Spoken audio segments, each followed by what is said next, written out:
श्री वल्लभाधीश की जय, श्री गुसाई जी परम दयाल की जय, श्याम सुंदर श्री अमने महाराणी की जय, श्री हरिराय महाप्रभु की जय, ગોકુલ નાથ કી જય.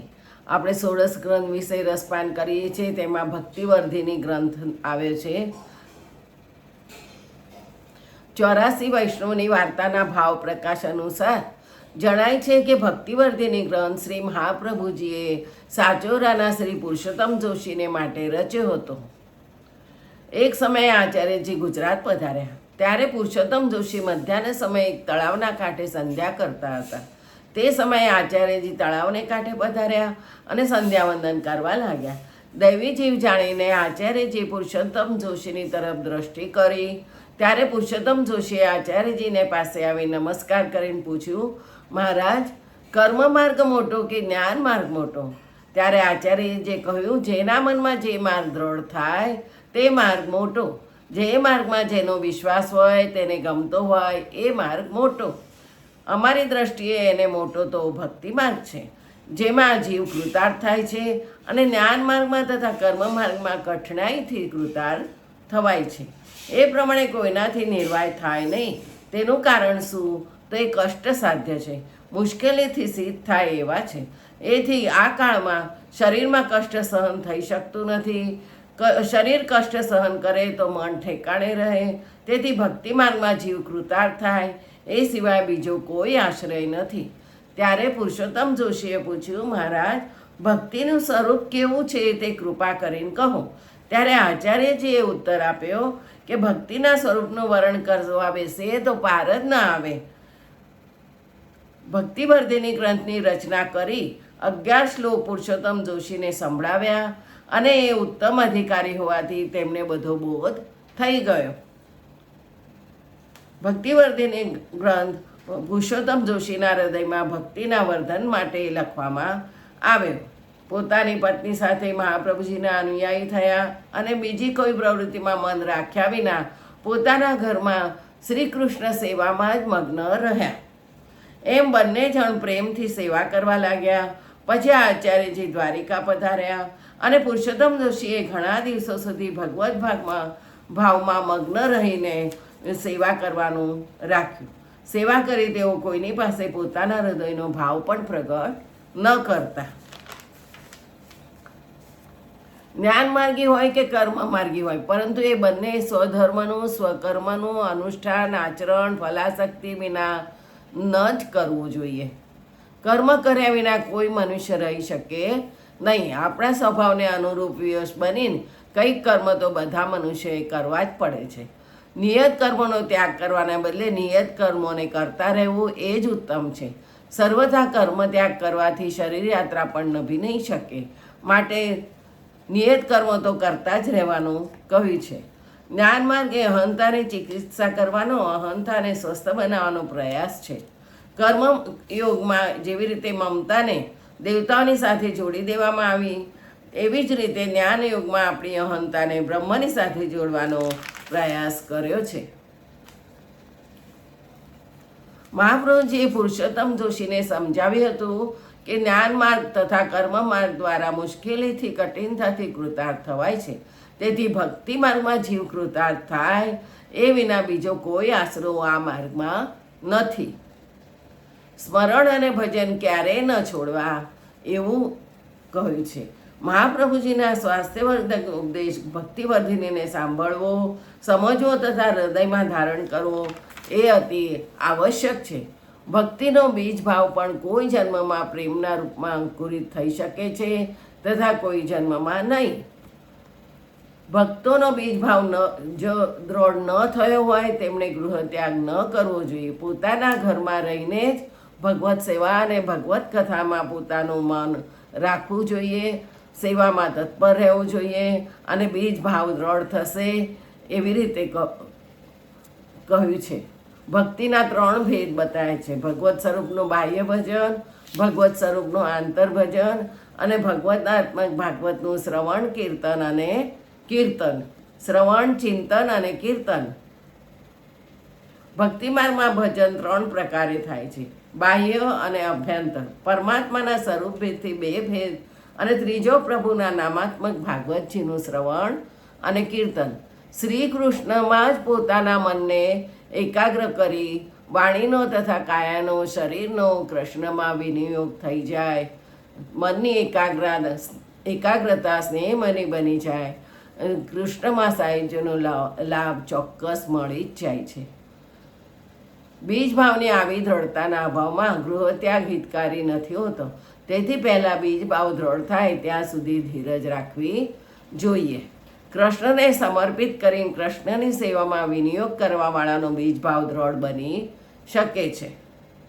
મહાપ્રભુજી કહે છે કે અવ્યાવૃત્ત બનીને બધા વિષયોમાંથી વૃત્તિઓને પાછી ખેંચી લઈને પોતાના ઘરમાં સ્વધર્મ, ભગવત સેવા તથા ભગવત કથામય જીવન વિતાવનારો બીજ ભાવ દ્રઢ થાય છે. બીજ ભાવ દ્રઢ થયો છે એમ ત્યારે જાણવું કે જ્યારે આપણા દેહ તથા અંતઃકરણની વ્યાવૃત્તિ બીજા દેવતાઓમાંથી, બીજા પદાર્થોમાંથી, બીજા ફળોમાંથી ઘટતી ઘટતી સર્વથા સમાપ્ત થઈ જાય અને ભગવત સેવા નિભાવી શકાતી ન હોય, પરંતુ ભગવત કથાના શ્રવણ ભાવન કીર્તનની પ્રણાલીથી પોતાની ભક્તિના બીજ ભાવને દ્રઢ કરવા માટે આગળ વધે છે.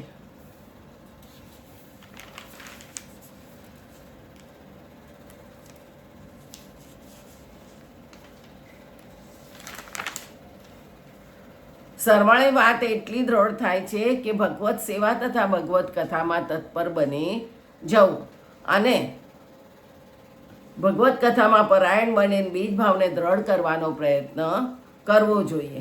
ભગવત વિશ્વાસ દ્રઢ રાખવો જોઈએ. દરેક ક્ષણે ભગવાન પોતાના ભક્તની રક્ષા કરવાના જ છે. હરિસ્તુ સર્વતો રક્ષા કરી શતી ન સંશય. હરિમાં કોઈ જાતનો સંશય રાખવાની જરૂર નથી. તે ભક્તની રક્ષા કરવાના જ છે. હવે આપણે ભક્તિવર્ધીના ગ્રંથના પહેલા શ્લોકનો પ્રારંભ કરીએ. યથા ભક્તિ પ્રવૃદ્ધા સ્યાત તથોપાયો નિરૂપ્યતે બીજ ભાવે દ્રઢેતુ સ્યાત ત્યાગાત શ્રવણ કીર્તનાત. જે પ્રમાણે ભક્તિનો વધારો થાય તેનો ઉપાય બતાવાય છે. બીજ ભાવ દ્રઢ થવાથી ભક્તિનો વધારો થાય છે અને બીજ ભાવની દ્રઢતા ત્યાગ, અહંતા મમતાનો ત્યાગ અને શ્રવણ કીર્તનથી થાય છે. ભક્તિ શબ્દનો અર્થ મહાત્મ્ય જ્ઞાનપૂર્વંતુ સદૃઢા સર્વતોધિકા સ્નેહો ભક્તિ. એટલે મહાત્મા જ્ઞાનપૂર્વક સર્વથી અધિક સુદૃઢ સ્નેહને ભક્તિ કહે છે. ભક્તિના બે અંગ છે, મહાત્મા જ્ઞાન, સુદૃઢ સર્વથી અધિક સ્નેહ. પ્રભુનું મહાત્મ્ય જાણ્યા વગર તેમાં સુદૃઢ સ્નેહ થતો નથી. જે પ્રમાણમાં પ્રભુનું મહાત્મ્ય જ્ઞાન થાય તે પ્રમાણમાં પ્રભુ પ્રત્યે સ્નેહ પણ વધતો જાય. જે પ્રમાણમાં સ્નેહ વધે તે જ પ્રમાણમાં ભક્તિ વધેલી ગણાય છે. પ્રભુનું મહાત્મ્ય શ્રવણ કીર્તનથી થાય છે અને પ્રભુમાં સ્નેહ લૌકિકમાં ત્યાગની લાગણીથી થાય છે. એ બેથી બીજ ભાવ દ્રઢ થાય. બીજ ભાવ દ્રઢ થયા વગર વૃક્ષ થતું નથી. ખેતરમાં વાવેલા ઘણા બીજો નકામા જાય છે, કારણ કે તે જમીનમાં ઉપલબ્ધ રહેલા હોય છે. જમીનમાં જે ભાગમાં ભીનાશ રહેલી હોય ત્યાં સુધી બીજ પહોંચ્યું ન હોય તો તે બીજ નકામું જાય છે. તેમજ જે શ્રવણ કીર્તન મનમાં રહેલી પ્રેમની લાગણી સુધી પહોંચતું નથી તે ભક્તિ ઉત્પન્ન કરતું નથી. શંકાવ્રજમાં ગોપીજનો વગેરે શ્રવણ કીર્તન ક્યારે કર્યું હતું, છતાં તેમને કેમ સુદૃઢ ભક્તિ થઈ હતી? સમાધાન: કોઈ પણ શ્રુતિની ઋચાઓ જ મનુષ્ય રૂપે અવતરી હતી. શ્રુતિની ઋચાઓ સાક્ષાત પ્રભુના મહાત્મ્ય જ્ઞાન સ્વરૂપ જ છે, જેથી તેમને પ્રભુનું મહાત્મ્ય રગે રગે હતું. તેમજ ઋષિરૂપા ગોપીજનોએ પણ પૂર્વજન્મમાં પ્રભુનું મહાત્મ્ય જ્ઞાન મેળવ્યા પછી સ્તુતિ કરતા વરદાન મળવાથી ગોપીજન થયેલી હતી. પૂર્વજન્મમાં વિશેષ મહાત્મ્ય જ્ઞાન અને તેથી વધેલા સ્નેહને લીધે હાલ પણ ઘણાને નાની ઉંમરથી પ્રભુમાં ઘણો સ્નેહ હોય છે અને લૌકિકમાં ત્યાગવૃત્તિ હોય છે. આપણામાં લૌકિકતા ગઈ નથી, તેથી મહાત્મ્ય જ્ઞાન અને સ્નેહ હૃદયમાં સ્થિર થયા નથી. એમ સમજી લૌકિક ત્યાગવૃત્તિ પૂર્વક શ્રવણ કીર્તન માટે કાળજી રાખવી. બીજો શ્લોક. બીજદાઢ્ય પ્રકારસ્તુ ગૃહે સ્થિત્વા સ્વધર્મતઃ અવ્યાવૃત્તો ભજેત કૃષ્ણ પૂજ્યા શ્રવણાદેવી. ત્રીજો શ્લોક. વ્યાવૃત્તોપી હરો ચિત્તમ શ્રવણાદુ નસેત સદા તત પ્રેમ તથા શક્તિ વસનમ ચ યદા ભવેત. સ્વધર્મપણાથી ઘરમાં રહીને સેવા વડે અને શ્રવણાદિક વડે લૌકિક કાંઈ પણ વ્યવહાર વગર ના થઈ કૃષ્ણને ભજે તેથી પ્રેમ થાય, પછી આસક્તિ થાય અને છેવટે વ્યસન થાય. સ્વધર્મપણાથી ઘરમાં રહી લૌકિક વ્યવહાર થોડો ઘણો કરતા છતાં હરિમાં ચિત્ત રાખી શ્રવણ અને સેવામાં હંમેશા પ્રયત્નવાળો રહે, જેથી પ્રેમ થયા પછી આસક્તિ અને છેવટે વ્યસન થાય છે. આ બંને ઉપાયમાં પહેલો વધારે ચડિયાતો છે. તેમાં પ્રભુના ઉપર દ્રઢ વિશ્વાસની જરૂર છે. તેમાં લૌકિક ગંધથી રહિત થઈ કૃષ્ણની સેવા અને શ્રવણ કરવાનું કહે છે. પહેલામાં બીજ ભાવ દ્રઢ કરવાનો કહ્યું અને બીજા શ્લોકમાં કહ્યું કે દ્રઢ વિશ્વાસની જરૂર છે, જેથી પ્રેમ, આસક્તિ અને વ્યસન તાકીદે થાય છે, કારણ કે તેમાં દુસ્સંગનો ઝાઝો સંભવ નથી. આવો દ્રઢ વિશ્વાસ પ્રભુ સાથે ન હોય તો પહેલા પ્રકારની રીતે ન કરી શકવાથી બીજો પ્રકાર કહે છે. આ બીજા પ્રકારમાં દુસ્સંગ થવાના પ્રસંગ વધારે છે, માટે તેથી વધારે ડરતા રહેવાનું છે. વ્યવહાર કરવા છતાં વ્યવહારના વખતમાં પણ ચિત્ત તો હરિમાં જ રાખવું. વ્યવહારમાં ચિત્ત પરોવી દેવું નહીં. હરિમાં ચિત્ત રાખી વ્યવહાર કરવાથી દુસ્સંગ બહુ બાધા કરતો નથી, કેમ કે વ્યવહારમાં જે દુસ્સંગ થાય છે તેમાં ચિત્ત ન જોડવાથી તેના પર પ્રેમ થતો નથી. જે વસ્તુમાં પ્રેમ થાય તે ગુણ કે બાદ કરનાર થાય છે. આ દુસ્સંગને દુસ્સંગ રૂપે જાણી વ્યવહારના રૂપમાં ન છૂટકે પ્રસંગ પડવાથી તે બહુ બાધા કરતો નથી.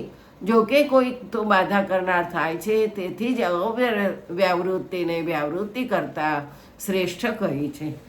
જ્યારે પ્રભુમાં વ્યસન થાય છે ત્યારે બીજ ભાવ દ્રઢ થયો કહેવાય. ત્યાર પછી તે કોઈથી નાશ પામતો નથી, એટલે બીજા સંસર્ગથી એઠો પડતો નથી. બીજું આવતીકાલે. જય શ્રી ગોપાલ.